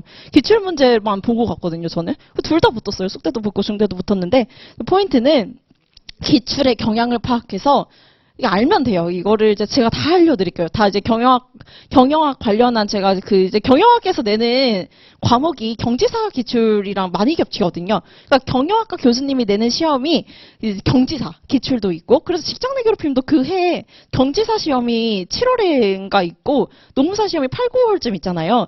그 직장 내 괴롭힘이 이때 나왔어요. 7월에. 7월에 나오고 그 해 노무사 시험에 나옵니다. 그래서 저는 항상 경지사 특강을 따로 하거든요. 중요하니까. 같은 출제위원이 들어갈 가능성이 매우 높아 보이잖아요. 그렇죠?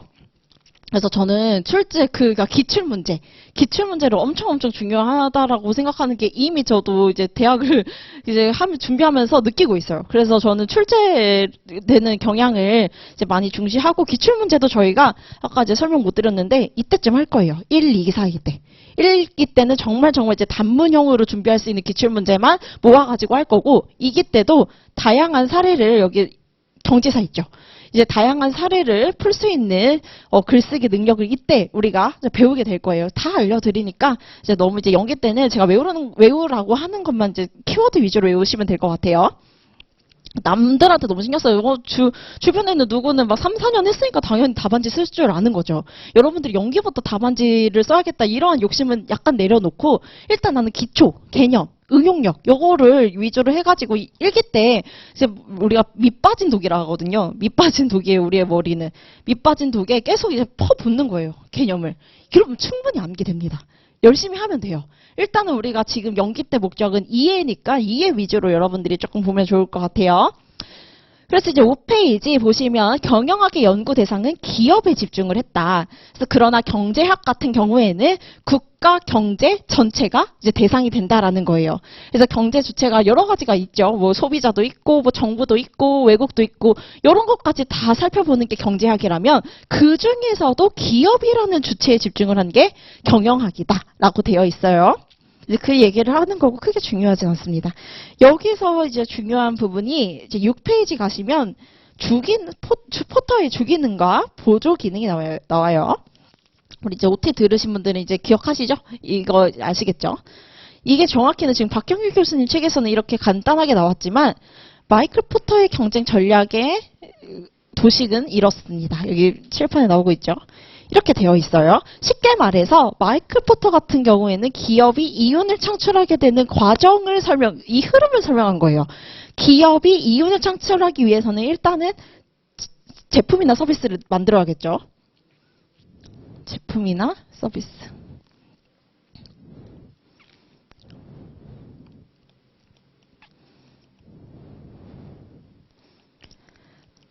제품과 서비스를 만드는 게 이윤 창출에 직접적으로 기여한다라고 해서 기본적 활동 혹은 본원적 활동으로 명명합니다. 마이클 포터 같은 경우에는 어떻게 만드는지 볼게요. 일단 우리가 물건을 만들어야 돼요. 원자재 사야겠죠. 구입해야겠죠. 그것이 이제 인풋과 관련된 원자재를 구매하는 물류 투입 활동이 됩니다. 그러면 우리가 원자재를 구매했어요. 그거를 생산해야 되겠죠? 이것이 바로 생산과 운영 활동이 됩니다. 제품과 서비스로 만드는 거예요. 그래서 이제 만들어서 시장에 내놓겠죠. 제품과 서비스를. 이제 시장에 내놓으면 그걸로 끝이에요. 알려야죠. 제품과 서비스를 알려야죠. 이러한 알리는 활동이 마케팅과 판매 활동이 되는 거고요. 또 이제 결함이 있을 수도 있어요. 불량품이 있을 수도 있잖아요. 이제 그런 거를 AS 하는 활동까지가 포터가 말하기를 이윤 창출에 직접적으로 기여한다라고 해서 본원적 활동이라고 합니다. 근데 우리가 제품 생산, 서비스 생산하면 얼마나 좋아요. 근데 이 과정에서 인사 문제도 있고, 직원들이 말이 안 들을 수도 있고, 회계적인 문제도 있을 수 있고, 법률적인 문제가 있을 수도 있고, 이렇잖아요. 이거는 이윤 창출에 간접적으로 영향을 준다라고 해서 지원 활동이라고 합니다. 지원해 준다라는 거예요. 본원적 활동을. 예를 들어서 여기서 갑자기 막 근로자가 결근해요. 그럼 여러분들 여기 있어요. 노무사가 그럼 어떻게 뭐 징계를 내리든 뭘 하든 하는 거죠. 이제 이런 것들이 인적 자원 관리는 결국은 사람에 대한 관리를 하게 된다라는 거예요. 그래서 지원 활동은 다시 말했듯이 이윤 창출에 간접적으로 기여를 하기 때문에 지원 활동이라고 하게 된다라는 거예요. 근데 여기서 포인트가 뭐냐? 지원 활동을 수행하는 사람과 본원적 활동을 수행하는 사람이 다르게 됩니다. 이거는 중요해요. 실무에서 본원적 활동을 하는 사람들을 우리가 라인이라고 해요. 라인. 이걸 이제 실무라고 하죠. 실무. 실무진의 라인이 되는 거고, 지원 활동은 딱 봐도 어떤 사람들 같아요?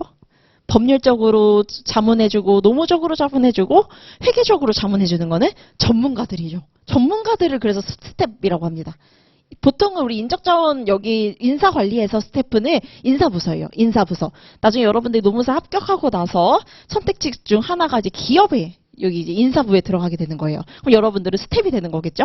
그래서 스텝은 보통 이제 전문가고요. 이러한 기업의 본원적 활동에 대해서 지원하는 역할을 합니다. 지원하는 역할.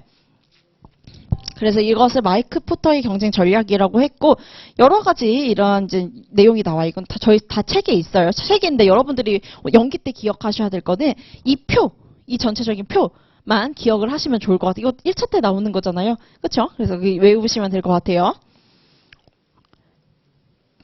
그 다음 한번 볼게요. 그래서 여기 다시 돌아오셔서 6페이지 보시면 중간에 두 번째 문단, 기업의 경영활동 보이시죠? 기업의 경영활동 부제 여기 보이세요?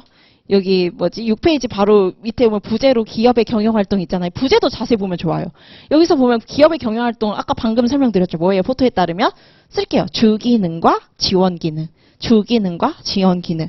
누구에 따라서? 학자 중요해요. 암기하셔야 돼요. 마이크 포터. 포토에 따라서 주기능과 지원기능으로 나누고 있다. 그래서 보시면 박경률 교수님께서도 주기능은 원자재를 구매하고 생산하고 변환시키는 이거를 우리가 IPO라고 하거든요. Input, Process, Output이라고 해서 우리가 뒤에서 이따가 시스템 이론에서 배울 건데 IPO라고 합니다. PO. 그래서 필요한 것을 인풋하고 만들고 시장에 내다 팔고, 이거를 전체적으로 IPO라고 해서 그러니까 시스템적 관점이라고 하는데 이건 뒤에서 더 자세히 배울 거예요. 그래서 이러한 활동이 주기능이고, 이러한 것을 지원하기 위한 활동이 인사, 재무, 정부라는 거예요. 사람에 대해서 도와주는 게 인사, 돈 관련해서 도와주는 게 재무, 이제 회계사나 세무사 분들이 되겠고, 이제 정보 관련한 것들도 최근에 중요하게 떠오르고 있는 분야입니다. 그래서 정보 관련한 활동들, 데이터 분석가 이런 것들이 이제 정보 활동을 수행하는 사람들이 되겠죠. 그래서 이 세 가지의 역할을 수행하게 된다라고 설명이 되어 있습니다. 그래서 여기 각 주의 판매 활동이라고 해가지고 나와 있는데, 여기 보시면 마케팅까지 있잖아요. 이게 보시면 이게 참고로만 보세요. 현대경영학은 기업의 마케팅 개념까지 본원적 활동으로 분류하고 있다라는 이제 내용이 나와 있습니다. 7페이지로 갈게요. 7페이지. 그래서 관리에서 제일 중요한 학자가 페율입니다. 페율. 여기 화율이라고 되어 있는데 여기도 이제 동그라미 할게요. 페율. 중요한 학자입니다. 중요한 학자예요.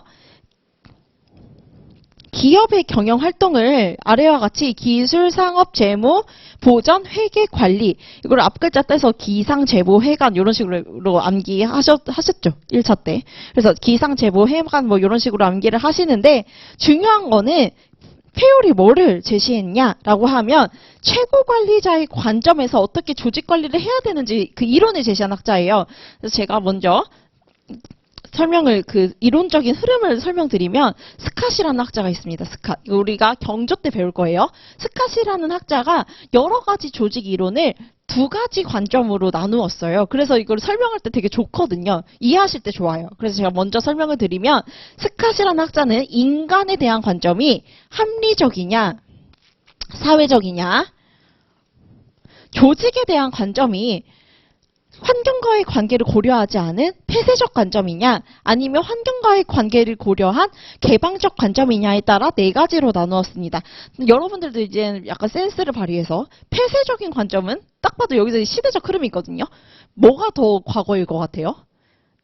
폐쇄적이 더 과거일 것 같죠. 과거에는 그래도 안정적이었으니까. 계속 말씀드렸듯이 현대로 올수록 환경 변화가 심하다라고 말씀드리잖아요. 환경 변화가 심하니까 이때 이제는 이 순서가 이렇게 되는 거거든요. 순서가. 이 시기에 와서, 이 시기가 어느 시기냐? 아까 말씀드린 1970, 80년대예요. 이때에 환경을 고려해야 된다라는 개방 체계로서의 이론들이 등장하게 됩니다. 일단 여러분들은 여기서부터 알면 되겠죠. 고전 이론. 이거를 이제 우리가 고전 이론이라고 해요. 여기에 있는 부분을 왜 합리적이냐라고 생각하면, 아까도 말씀드렸듯이 이따 테일러를 설명드릴 건데, 테일러 당시에는 당연히 이제 산업화가 진행을 하니까 경영을 체계적으로 했겠어요? 아니죠. 주먹구구식으로 했다라는 거예요. 일정한 기준도 없고 어떤 사람은 뭐 10개 만들고 어떤 사람은 뭐 100개를 만드는데 급여가 똑같아요. 여러분들이 봐도 주먹구구식이죠. 체계가 없고 일관성도 없고 효율적으로 보이지도 않는 거예요. 테일러가 보기에. 그러면 이제 테일러가 이제 보기에는 이제 이 주먹구구식 경영을 하면 안 된다라고 하고 경영자가 합리적인 관점에서 조직을 one best way로 만들어야 언제 어디서나 효과적인 조직을 만들 수 있다. 왜요? 폐쇄적으로 봤기 때문에 환경 변화가 그 당시에는 안정적이었기 때문이에요. 안정적이었기 때문에 테일러 같은 학자들은 특히 이걸 고전 이론이라고 하거든요. 여기를 고전 이론이라고 해요. 이 고전 이론의 학자들의 특징은 경영자 한 명이 원 베스트 웨이인 조직을 기계적으로 합리적 설계가 가능하다라고 봤어요. 안정적 환경이 포인트예요. 안정적이니까 언제 어디서든 원 베스트인 조직이 효과성을 발휘할 수가 있는 거예요. 그래서 이 고전 이론 제가 왜 설명했냐? 여기가 이제 페율이 여기에 속합니다. 테일러가 여기 속하고요. 여기에 페율이 여기 고전 이론 학자예요. 그 다음 우리가 베버까지 배울 거예요. 테일러, 페이얼, 베버. 제가 이것도 다 여기 추가 프린트에 적어놨어요. 보시면 4페이지에 있어요. 테일러, 페이얼, 여기 베버까지 여러분들이 추가하시면 돼요. 베버도 제가 여기에 다 가져왔어요. 베버는 박경규 교수님 책이 없어서 베버까지 제가 추가 프린트로 가져왔습니다. 그래서 고전 이론이라 쓰고요. 거기에 기계적 접근이 저희 뒤책에서 배울 거예요. 17페이지라고 쓸게요. 그럼 여러분들이 나중에 복습할 때 빼올 저기 뒤에 있는 기계적 접근 학자네? 라고 할 수 있겠죠. 17페이지라고 쓸게요. 7페이지에 페이올 위에다가 17페이지 기계적 접근이라고 쓸게요. 기계적 접근. 고전 이론입니다. 기계적 접근. 17페이지. 이런 식으로 계속 수업할 거예요. 뒤에 어디에 속하고. 그래서 나중에 여러분들 복습할 때는 유기적 복습 되겠죠. 이거는 뒤에 페올은 그냥 단순히 관리를 한 사람이 아니라 고전 이론에 속하는 학자였구나. 고전 이론에 속하기 때문에 페올은 어떤 시각을 가지고 있다? 인간에 대해서 합리적 시각을 가지고 있고 조직을 폐쇄적으로 봤구나. 여기까지 나와야 돼요. 여러분 나중에 복습할 때는. 알겠죠? 알겠죠? 그 단순히 기상 제보 회관만 암기하는 시기가 아니라고 생각해요. 저는. 그러니까 뒤에 있는 개념도 여러분들이 엮어서 기억하고 이런 것들도 중요하다고 생각합니다. 그래서 이제 7페이지 형성 배경을 봤고요. 그래서 보시면 두 번째 문단, 세 번째 줄 페이올은 6가지 경영활동 중 관리활동을 강조하여 이를 체계적인 이론으로 정립을 하였다. 오늘날 우리가 기업 경영을 논할 때 거론하는 관리라는 용어는 흔히 무엇을 잘하기 위한 행동이라는 막연한 의미보다는 효율적으로, 여기서 포인트는 효율적입니다. 효율적으로 수행하기 위한 하나의 기법이다 라는 거예요. 두 번째 문단의 세 번째 줄 중간에 지금 이제 제가 얘기하고 있는 거예요. 페이올은 이 기상제보 회관 중 관리활동을 강조를 했고요. 이 관리활동이라는 것을 효율적으로 수행하기 위해 하나의 기법을 제시하는 거다라고 주장을 했다라고 하는데 기업의 목표는 두 가지가 있습니다. 여러분 보시면 이렇게 있어요. 이것도 OT 때 설명드렸는데 보시면 효과성과 효율성이 있습니다. 먼저 기업의 목표가 여러 가지가 있는데 그 여러 가지의 목표들을 달성해야 돼요. 대표적으로 기업의 목표 뭐가 있겠죠? 매출액 이런 것들이 있겠죠. 이거를 추구를 해야 되는데 매출을 늘리기 위해서 비용이죠. 자원. 비용을 많이 쓰면 될까요? 안 될까요? 안 되겠죠. 매출보다 비용이 더 많으면 그거는 이제 적자인 거잖아요. 그렇죠? 그래서 포인트는 뭐냐? 기업의 목표를 달성하는 것도 중요하지만 목표를 달성하는 것도 중요하지만 이 목표를 달성하기 위해서 투입 대비 산출의 비율도 한번 따져봐야 된다라는 거예요. 그래서 효율성이라고 하는 거는 자원 이용의 측면이 있습니다. 자원을 적절하게 활용해야 된다라는 거예요. 그런데 이제 효과성 같은 경우에는 목표 달성 그 자체를 보는 거예요. 목표 달성 그 자체. 그래서 이거를 피터 드러커라는 학자가 이렇게 설명합니다. 효과성이라고 하는 거는 목표를 달성하는 것을 의미한다라고 아까 말씀드렸고 효율성이라고 하는 거는 목표를 달성하기 위해 자원을 얼만큼 썼느냐를 의미한다라고 했어요. 그래서 이제 피터 드러커는 뭐라고 얘기했냐? Doing the right things에서 right이 여기서 어떻게 쓰이냐? 이렇게 쓰인 거죠. 이렇게 쓰인다는 건 옳은 일을 했냐라는 거예요. 옳은 일이 여기서 뭐예요? 목표 달성했냐, 매출 냈냐 이런 거죠. 그런데 매출 내는 게 중요한 게 아니다. 매출을 내기 위해서 자원을 얼마큼 썼냐, 쉽게 말해서 비용을 얼마큼 썼냐, 이건 부사죠. 올바르게 했냐, 업무 수행을 올바르게 했냐라고 하는 거는 자원 이용을 올바르게 했냐라는 거죠. 그래서 이것도 암기를 하셔야 돼요. 중요해요. 효과성과 효율성. 이거 행시 기출입니다. 이 차이는 나중에 일기 가서 여러분들이 보면 효과성과 효율성이 당연히 같이 가겠어요? 다르게 가겠죠. 효과성을 추구해도 효율성이 떨어질 수 있고, 효율성을 추구해도 효과성이 떨어질 수도 있는 거고, 그쵸? 이런 거는 이제 나중에 여러분들이 일기 때 가서 암기해도 되는데, 포인트는 효과성은 목표를 달성한 거고, 효율성은 자원의 활용도 측면에서 분석을 한 건데, 피터 드러커가 이렇게 얘기했다까지 여러분들이 연기 때 암기하시면 됩니다. 그래서 한번 fail 볼게요. fail은 6가지 활동 중 관리를 강조를 했다. 그래서 여기 이해되시죠? 효율적으로 수행하기 위한 하나의 기법을 이제 관리라고 개념, 여러분들이 이런 게 중요해요. 이런 것들을 여러분들이 개념 서술하고, 사실 이 페요리 말한 개조, 지조, 통, 이건 누구나 다 암기하거든요. 계획, 지휘, 조정, 통제 이런 것들은 다 누구나 암기해요. 근데 이거를 쓰는 게 중요한 게 아니라 그 전에 한번 개념 정의하고 가면 훨씬 답안지가 더 좋아 보이거든요. 그래서 여기에 밑줄을 더 진하게 칠게요. 경영 활동을 효율적으로 수행하기 위한 하나의 기법이라고 개념을 제시했습니다. 페요리. 그래서 이제 관리라는 활동을 POLCC라고 하거든요. POLCC 자체가 중요한 게 아니라 이런 개념 정의를 한번 하고 가는 것도 저는 의미가 있다라고 생각해요. 그래서 관리라고 하는 거는 페요리는 5가지로 나눴습니다. 계획, 조직, 지휘, 조정, 통제. 그래서 개조, 지조, 통 이런 식으로 암기하거든요. 개조, 지조, 통. 계획, 조직, 지휘, 조정, 통제까지 이제 개조, 지조, 통 해서 앞글자 따서 POLCC라고 하는데 하나씩 볼게요. 이제 세 번째 줄 보시면 계획, P 나오죠. P에 동그라미 할게요. P. 계획은 미래에 기업이 일어날 것을 예측하여 어떻게 대처할 것인지 결정하는 단계다 라고 되어 있는데, 아까 말씀드렸듯이 전략 경영이 여기에 해당됩니다. 기업의 전략을 짜는 거예요. 변화하는 환경에 대해서 예측하고 그것을 대응할 수 있는 기업의 뭔가 이제 방침, 계획 이런 것들을 세우는 거거든요. 그래서 이제 전략을 짜는 단계가 계획 활동이 되는 거고요. 그 다음에는 계획을 달성하기 위해서 여러 가지 자원들이 필요하겠죠. 요것이 이제 자원을 모으고 자원을 어떻게 투입할지를 정하는 단계가 조직화 단계입니다. 그래서 수립된 계획을 실행에 옮기는데 필요한 자원을 동원하여 투입하는 일이다라고 되어 있는데, 대표적으로 업무 분장하는 게 여기에 해당할 수 있어요. 업무를 분장, 그러니까 첫 번째는 플랜이죠, 플랜. 기업의 계획을 짜가지고 그다음 이 계획을 수행하기 위한 여러 가지 자원을 동원하기 위해서 기업을 일단은 설계를 해야 돼요. 근데 보통 설계하는 게 기능식 조직이거든요. 기능별로 부서화했다라고 해서 기능식 조직이 되는데, 보통 뭐 법무, 노무, 뭐 회계 이런 식으로 나누었다라고 쳐봐요. 기업을. 그러면 여기에 맞게 인력을 배치하는 거예요. 회계팀에서는 누구를 배치하면 되겠어요? 회계사. 여기는 노무사, 여기는 뭐 변호사, 이런 식으로 자원들을 배치하는 활동이 조직화가 되는 거예요. 조직화가 되는 거고, 자원을 일단 뽑고, 회계사, 세무사, 노무사를 뽑아서 이제 배치를 하는 거죠. 근데 대표적인 배치 방법이 기능식 조직이라고, 이거 우리 경영 조직 때 배울 거예요. 기능별로 이제 조직화하는 방법이 있는데, 어쨌든 이제 조직하는 단계가 해당 단계가 되는 거고요. 지휘는 일 시켜야죠. 일 시키는 게 지휘입니다. 여기에 커맨딩이라고 되는데 리딩이라고도 쓸게요.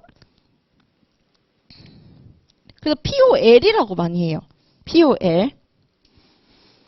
리딩. 커맨딩보다는 리딩 많이 씁니다. 리드 하다 할 때 그 리드죠. 지휘할 때 이제 업무 시키고 지시할 때는 리딩이 되는 거고요. 그다음 이제 업무 지시를 했어요. 회계사한테는 뭐 재무제표하라고 하고 A라는 과업 주고, 노무사한테는 뭐 근로계약서 쓰라고 하고, 법무팀에 때 뭐 의견서 쓰라고 했어요. 근데 이 과업들이 조직의 목표에 맞게끔 조정이 되어야 됩니다. 조정이 되어야 돼요.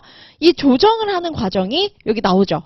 코오디네이팅 해가지고 조정은 기업 내 수행되고 있는 분화된 업무를 조직 목표에 맞게 협업하고 재설계하는 과정이다라고 되어 있습니다. 그래서 이렇게 분화된 과업을 다시 조직 목표에 맞게 조정을 하고, 끝으로 이제 통제는 이 업무 수행 결과에 대해서 플랜과 맞는지를 평가하는 단계가 있어야 돼요. 그게 바로 통제 활동이에요. 그래서 이제 통제 보시면 수행된 일을 계획과 비교하여 오차를 발견해가지고 점검하는 활동이다. 여기서 중요한 게 피드백입니다. 피드백. 그냥 비교하는 게 아니라 뭐가 부족한지 보완해서 개선하는 게 중요해요. 그래서 이게 우리가 후에 어떻게 부르냐. 여기 지금 페올은 POLCC라고 나누었잖아요. 우리가 실무적으로는 플랜 투 C라고 배울 거예요. 일단 박경규 교수님 책으로도 배울 건데 플랜 투 C 가 되는데요. 여기에 C의 가장 큰 목적이 뭐냐? 개선입니다. 개선. 개선을 해야 돼요. 뭐를 통해서? 피드백. 그래서 여기서 보면 수행된 일과 계획과 비교한다. 이거를 우리가 as is와 to be 간의 차이라고 하거든요. as is가 수행된 일이겠죠? 쓸게요. as is와 to be 간의 갭을 파악해서 개선을 위한 것이다. 요거는 중요한 내용입니다. 이게 바로 통제의 목적이다. 통제, 우리가 C라고 하죠. 통제의 목적이 된다. 이렇게 여러분들 보시면 돼요.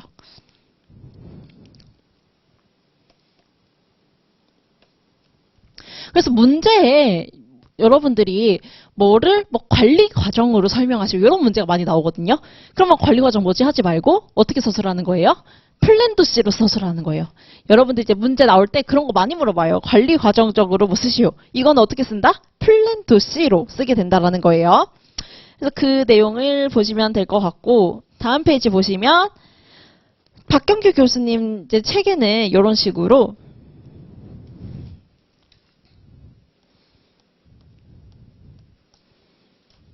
이렇게 나누었습니다. 그래서 결국은 아까 말했던 페이올이 여기에 해당되는 거죠. 페이올의 관리적 차원 지금 개조 지통까지 나왔는데 중간에 조정이 빠졌어요. 박경규 교수님 책에는. 여러분들은 개조 지조통으로 보시면 돼요. 페이올은 5개로 나누었으니까 POLCC. 관리적 차원. 아까 기능적 차원 누굴로 봤죠? 포터로 봤잖아요. 여기가 보조적인 활동이고 얘가 주활동이 되는 거죠. 그래서 포터로 기능 차원을 살펴봤고요. 포인트는 이게 업종별로 달라진다는 거예요. 이게 업종별로 달라진다는 게 우리가 뒤에서 배울 건데 제가 여기서 은행 빼고 다 자문합니다. 은행 빼고 다 자문하는데 호텔도 다르고요. 저희 병원도 지금 실무적으로 병원이 이슈가 되는 거는 그 이제 급여예요. 급여 부분. 특히 이제 호텔 병원에서 여러분들이 많이 하게 되는 게 교대제 세팅하게 되거든요. 이제 이런 것들도 이제 문제가 되고 이제 제조기업에서 가장 큰 문제가 뭘까요? 가장 많이 물어보는 게 뭘까요? 산업안전 관련해서 가장 많이 물어봐요. 그래서 여러분들도 나중에 다 배울 거예요. 나중에 이제 실무 가가지고 업종별로 다 다르게 자문을 하는 이유가 물어보는 것들이 다르고 니즈가 달라요. 업종별 니즈가 다르기 때문인데 어쨌든 여기서의 포인트는 업종별로 특징이 다르기 때문에 업종별로 나누어서 관리를 해야 된다라고 나와 있고 이건 뒤에서 저희가 더 자세히 배울 거예요. 그래서 포인트는 기능적 차원과 관리적 차원 그리고 업종별로 다르게 관리를 해야 된다라는 이제 제도적 차원이 있습니다. 이거는 암기하셔야 돼요. 박경규 교수님은 경영활동의 구조를 3가지 차원에서 나누었다. 어떻게 해요? 기능, 관리, 제도. 기능은 포터가 얘기한 거, 관리는 누가 얘기했죠? 페이올이 얘기한 거, 제도는 업종별 특성별로 다르게 조직 관리를 해야 된다라는 거예요. 당연한 거 아니겠어요? 호텔에서 가장 이제 중요한 거는 이제 교대제 급여 뭐 이런 것들도 이제 문제가 되고 호텔에서 뭐가 중요할까? 시설 투자가 중요해요. 호텔 여러분들 갈 때 가장 먼저 보는 게 뭐예요? 시설 아니에요, 시설? 그쵸? 그래서 시설 투자 이런 것들도 중요하고 또 고객 만족. 호텔 가서 여러분들 막 시설 엄청 좋은데 예를 들어서 너무 뭐 고객 만족이 안 좋아요. 응대를 막 대충 해줘요. 그러면 어때요? 고객 만족 안 해서 그 호텔 이제 다시는 안 가겠다 이런 식으로 되는 거잖아요. 그래서 호텔에서 가장 중요한 거는 시설과 두 번째는 고객 응대 업무예요. 고객 응대 업무. 병원은 뭐가 중요할까요? 병원은 의료 서비스잖아요. 공공성이 개입됩니다. 이제 이러한 게 되고 특히 의사가 어떤 곳일까? 우리가 여러분들 나중에 조직 행동 이제 파트로 가실 때 병원을 만약에 내가 경영 조직한다. 근데 병원의 인사관리가 문제가 나왔다. 하면 경조 개념 끌어다가 쓰시는 거거든요. 민즈버그에 따르면 병원은 전문적 관료제예요. 전문적 관료제. 이런 거를 먼저 사실 그래서 인사 경조가 저는 이제 경조를 하다 보니까 이제 장점이 이런 거예요. 이런 것들을 같이 연관지어서 쓸 수가 있거든요. 그래서 병원에서의 가장 큰 특징은 전문적 관료제고요. 전문적 관료제의 가장 큰 특징이 뭐냐? 대표적으로 전문성에 의해 관리가 된다라는 거거든요. 근데 그 전문성을 뭘로 관리하냐? 자격. 의사라는 자격이 있으면 알아서 업무 수행하게끔 되어 있다라는 거예요. 근데 이 의사라는 자격 쉽나요? 예를 들어서 이제 의료 서비스가 필요한데 의사를 당장 채용할 수 있어요? 없어요. 그래서 그런 것들을 여기서 좀 더 신경 써서 관리해야 된다는 거예요. 그래서 병원의 인사관리 뒤에서 다 볼 거예요. 뒤에서 다 볼 거라서 이제 필기 안 해도 돼요. 그래서 병원 인사관리 이러한 특징별로 다 다르게 관리해야 된다. 이 얘기 하고 싶어가지고. 그래서 제도적 차원은 업종별 특성이 다르기 때문에 원하는 기업의 니즈가 다르게 된다라는 거예요. 니즈가 다르게 된다. 특히 이제는 병원에서 의사 뽑으려면 고임금 전략해야 되잖아요. 부러워요. 급여하다 보면 급여가 네 자리예요. 네 자리 뭐 1,000만 원 다니고 그런데 어쨌든 고임금 전략을 이제 써야 된다라는 거예요. 병원 같은 경우에는. 그 다음 이제 제조업에서는 아까도 말씀드렸듯이 그런 산업안전 이런 것들이 중요하고 은행, 보험. 은행과 보험에서 가장 큰 특징이 뭘까요? 일반적인 능력을 기준으로 사람을 뽑게 된다라는 거예요. 예를 들어 뭐 친절함 이런 걸로. 그럼 여기서 중요한 게 뭐예요? 은행에서 중요한 거는 메이크 전략이 중요하게 돼요. 뒤에서 다 설명드릴 거예요. 그래서 제가 말하고 싶은 거는 업종별 특성에 따라 조직관리, 기능 확개평 보유방이 달라진다. 이런 것들을 여러분들이 이제 보시면 될 것 같아요. 그래서 다시 보시면 박경규 교수님은 경영활동의 구조를 기능, 제도, 관리로 나누었다. 그래서 만약에 여러분들이 뭐 호텔 인적자원 관리가 만약에 나왔다라고 하면 이거를 서론으로 쓰고 가는 거예요. 이거를 쓰고 가는 거예요. 그래서 호텔 인적자원 관리는 이제 업종별 특성이 다르기 때문에 호텔의 특성에 맞는 인사 관리가 이루어져야 되는데 경영활동의 구조는 크게 이 세 가지 차원으로 나누어졌다. 이 중에서 호텔을 중심으로 인적자원 관리 기능에 대해서 관리적 차원으로 서술하겠다. 예를 들어 50점으로 나오면 그렇게 할 수도 있고요. 조금 그 점수 배점이 낮게 나온다라고 하면 기능적 차원에서만 논하셔도 돼요. 관리적 차원은 굳이 안 나누셔도 되고. 만약에 세 가지를 다 쓰고 싶다 하면 목차 구성을 제가 지금 너무 많은 걸 설명을 드리는 것 같은데 목차 구성을 보시면 만약에 호텔 인사관리가 문제에 나왔다라고 해봐요. 그러면 먼저 호텔의 특징을 쓰는 거예요. 업종 특징. 그 다음 두 번째는 기능별 방안을 쓰는데 여기서 이제 확보를 쓸 때 플랜 투 C로 쓰는 거예요. 플랜 투 C. 근데 이렇게 쓰면 너무 많을 거예요. 이렇게 플랜 투 C까지는 안 써도 되고 확개평 보유방 요 정도로만 여러분들이 기억해도 무방해요. 어렵게 생각하지 말고요. 그러니까 박경규 교수님 책에서는 제도적 차원, 관리적 차원, 기능적 차원으로 나누었는데 문제에서 기능적 차원으로 보통 검토하라고 나오거든요. 기능적 차원에서 논하시오. 그러면 이제 여러분들이 이제 호텔의 특성 이 기능별 인적자원 관리해서 확개평 보유방으로 쓰시면 되고 제가 뒤에서 다 설명드려요. 그래서 그런 식으로 여러분들이 쓰시면 될 것 같아요. 플랜 투 C까지 쓰는 거는 이게 너무 투머치할 것 같아서 여러분들이 서론을 쓸 때 이 세 가지 차원이 있다. 이 정도만 언급하고 가셔도 충분합니다. 충분해요. 그래서 이런 식으로 비교하는 거예요. 나중에 제가 뒤에서 배울 건데 제조업에 먼저 제가 여기서 강조드리고 싶은 게 업종별 일단 특성을 설명하는 거예요. 특징을 1번 목차로 서술한 뒤에 확개평 보유방이라는 기능적 차원을 2번 목차로 써서 이런 식으로 여러분들이 검토를 하셔야 된다는 거예요. 제가 다 설명드리고 여러분들이 찡그리고 계시는데 모르는 게 당연해요. 여러분들이 이거 아직 안 배웠잖아요. 그렇죠? 그래서 일단은 경영활동의 구조는 세 가지 차원이 있다. 요거까지만 이해하시라고 제가 열심히 설명드렸습니다. 그래서 보시면 9페이지에 박경규 교수님께서 체계적인 학문 활동에 대해서 이제 가볍게 설명하시고 계시는 부분이 있어요. 여기 두 번째 문단 보시면 네 번째 줄 중간 볼게요. 체계적인 연구란 바로 학문 활동을 말하며 학문 활동이란 현상을 기술하고 설명하고 예측하고 변화하는 데 필요한 지식을 획득하는 활동이다. 그래서 기술한다라는 거는 말 그대로 현상에 대해서 정확하게 인식하는 것을 말하고 포인트를 서술하는 부분이 되겠죠. 다다음 줄 보면 현상을 설명한다라고 하는 거는 현상 속에 있는 법칙성을 찾아내는 것이다 라고 되어 있고, 포인트는 인과관계를 밝히는 것이다 라고 되어 있는데, 인과관계는 제가 또 이따 설명드릴게요. 예측은 미래에 대해서 미리 사전에 파악하는 것이다 라고 되어 있고, 변화는 바람직하지 못한, 이게 솔루션이에요. 변화가 이제 솔루션을 제시하는 부분인데, 여러분들 예시를 안 들으니까 약간 좀 이렇게 뜬구름 잡는 것 같죠? 제가 여기 보시면 그 추가 프린트에 제가 예시를 적어왔어요. 학문의 특성이라고 해가지고 4페이지 중간에 있습니다. 여러분들이 제가 이거를 이게 시험 문제 안 나와요? 이게 시험 문제 안 나오는데 답안지 쓸 때 이렇게 쓰면 좋을 것 같아서 제가 가져왔어요.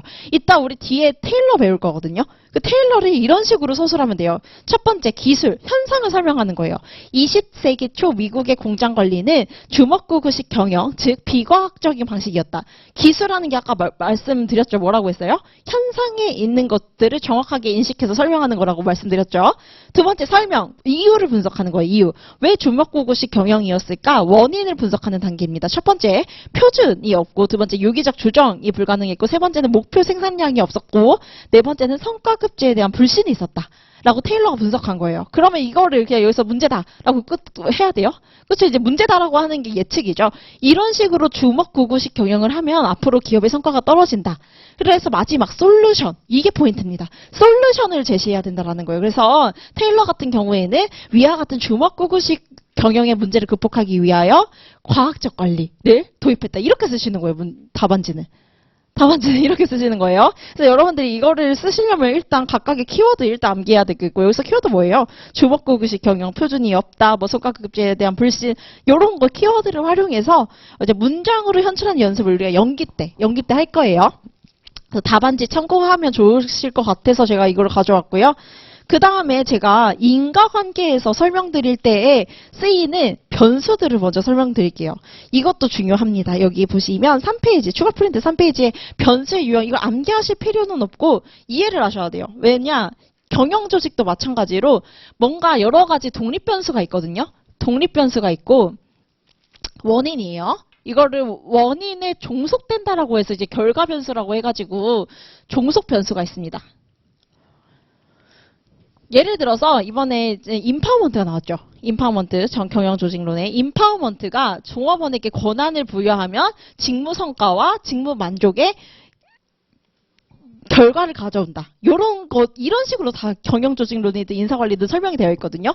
모든 학문은 인과관계예요. 인과관계. 종속변수가 있고 그 종속변수에 따라서 나타나게 되는 결과변수 간의 연관성에 대해서 여러분들이 근거를 활용해서 설명을 해야 돼요. 알겠죠? 그러면 이제 여러분들이 독립변수는 원인이고 종속변수는 결과다. 근데 여기서 또 중요한 게 뭐냐? 강도를 조절하는 변수로서 조절변수가 있게 됩니다. 예를 들어서 이따 제가 설명드릴 건데 백기복 교수님 책에는 능력이 있으면 성과로 이어진다라고 되어 있는데 능력이 있다라고 다 성과로 이어지나요? 딱 봐도 아니죠. 열심히 해야겠죠. 그래서 백기복 교수님은 조절 변수를 열심히 해야 된다라고 되어 있거든요. 그래서 능력이 성과로 이어지는 건 맞는데 열심히 일하면 성과가 더 높아질 거고 열심히 안 하면 그렇게 큰 성과는 이루어지지 않을 거야. 강도를 조절하는 변수가 조절 변수예요. 근데 제가 여기 헤크만과 올뎀을 가져왔거든요. 이게 이제 조절 변수와 매개 변수가 다 있는 종합적인 도식이라서 제가 가져왔어요. 보시면 지금 첫날인데 막 헤크만 나오고 뭐 별게 다 나오죠. 뭐 스칸 나오고 어렵게 근데 해야 이제 여러분들 나중에 읽기 가서 안 힘들 것 같아서 이렇게 하는 거예요. 여기 이제 헤크만과 올드엠은 여기 보시면 이 성장 욕구 강도가 조절 변수예요. 그래서 보시면 여기 원인 변수가 종속 변수라고 아까 말씀드렸죠. 얘가 종속 변수고요. 바로 뒷페이지에 있어요. 얘가 종속 변수고 얘가 죄송해요. 여기가 독립 변수죠. 독립 변수 원인이니까 여기가 독립 변수가 되고 원인에 종속하는 결과가 결과 변수가 되는 거죠. 종속 변수가 되고 이 사이에서 강도를 조절하는 게 조절 변수입니다. 쉽게 설명드리면 헤크만과 올드엠은 직무를 MPS로 구성을 해야 내재적인 동기를 가져다 와줘서 성과가 좋아진다. 이거 그 성과라고 할게요. 성과가 좋아진다라고 주장했어요. 이게 이제 MPS예요. 핵심 직문 차원. MPS. 쉽게 말해서 다양한 일을 시키고 뭐 자유를 부여하고 피드백을 주게 되면 직무에서의 MPS가 높아지게 된다라고 설명을 했거든요. 근데 해크만과 올드엠에 따르면 이 MPS가 바로 성과로 가나요? 그러니까 쉽게 말해서 어려운 직무예요. MPS가 높다라고 하는 거는 어려운 직무거든요. 그러면 여러분들이 생각해도 직무를 MPS로 구성하면 바로 성과가 있을 거야. 아니죠. 중간에 제3의 징검다리 변수가 있을 것 같지 않아요? MPS가 직무에서 높아야 내재적인 만족을 작업자에게 가져다 주기 때문에 성과로 이어지게 된다라고 주장을 하게 돼요. 해크만과 올드엠은. 그래서 뭐예요? 중간에 중요 심리 상태라는 매개 변수가 존재하게 된다라는 거예요. 그러니까 징검다리죠. 말씀대로. 그러니까 바로 성과로 이어지는 게 아니라 직무가 어렵다고 바로 성과로 이어지는 게 아니라 그 사이에 숨은 변수가 존재한다라는 거예요. 그러면 이 중요 심리 상태는 핵심 직무 차원에서는 결과 변수가 되는 거고 성과와의 관련성에 있어서는 원인 변수가 또 되는 거죠. 이런 식으로 이어주는 변수를 매개 변수라고 합니다. 반대로 조절 변수는 강도를 조절한다라고 하는 건데 직무를 어렵게 해서 만족을 줘서 성과로 가는 게 개인이 가진 성장의 욕구에 따라 다르다는 거예요. 성장 욕구가 낮으면 성과가 크게 안 일어나고 성장 욕구가 크면 성과가 크게 일어날 수 있다. 뭐예요? 지금 제가 설명드리는 게 강도를 조절하는 거죠. 그래서 얘를 조절 변수라고 합니다. 그래서 이게 다 매개 변수도 있고 조절 변수도 있어서 해크만과 올드엠을 가져왔고요. 미리 암기하시면 좋아요. 미리 이제 보시면 좋을 것 같아요. 직무 설계 파트에서 동기부여 관련 이론으로 저희가 배울 겁니다.